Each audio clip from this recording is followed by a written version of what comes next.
ఇవి చేస్తామని. అవి అయ్యేదాకా కూడా మనకి ఏ ఫ్రెండ్లీ గవర్నమెంట్ అవసరం లేదు. ఏ గవర్నమెంట్ ని మనం నెత్తి మీద పెట్టుకొని మొయ్యాల్సిన పని లేదు. మనం ఏ గవర్నమెంట్ ని కూల్చాలనుకోలేదు, ఏ గవర్నమెంట్ ని అధికారంలో తీసుకురావాలనుకోలేదు.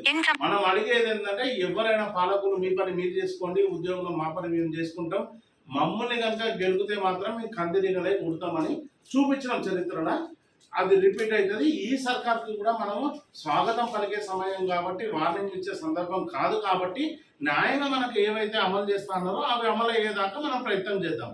వినూత్నంగా ఏం చేద్దామనంటే, మన ప్రతిపక్ష లీడర్లను ఇప్పుడు టీఎన్టీఓస్ వాళ్ళు మర్చిపోయారు. మొన్నటిదాకా వాళ్ళని నెత్తిన పెట్టుకొని టీఆర్ఎస్ ఎమ్మెల్యేలను వాళ్ళని వీళ్ళని నెత్తిన పెట్టుకొని ఉన్నారు. మనం అప్పుడు టీఆర్ఎస్ వాళ్ళ దగ్గర పోలేదు, కాంగ్రెస్ వాళ్ళ దగ్గర పోలేదు. ఏం చేద్దామంటే, వీళ్ళకి స్వాగతం పలుకుంటా వీళ్ళకి సంచాగిరి చేస్తలేము. అట్లనే 39 సీట్లు ఇచ్చింది ప్రజా తీర్పు ఏమని ఇచ్చింది? 39 ఇచ్చి మీరు ప్రతిపక్షం నుండి కొట్లాడండి అనే కదా మనం ఇచ్చింది స్థానం.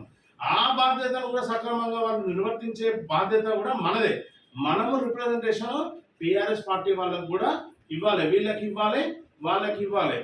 ఇవి మీరు అమలు పరచండి.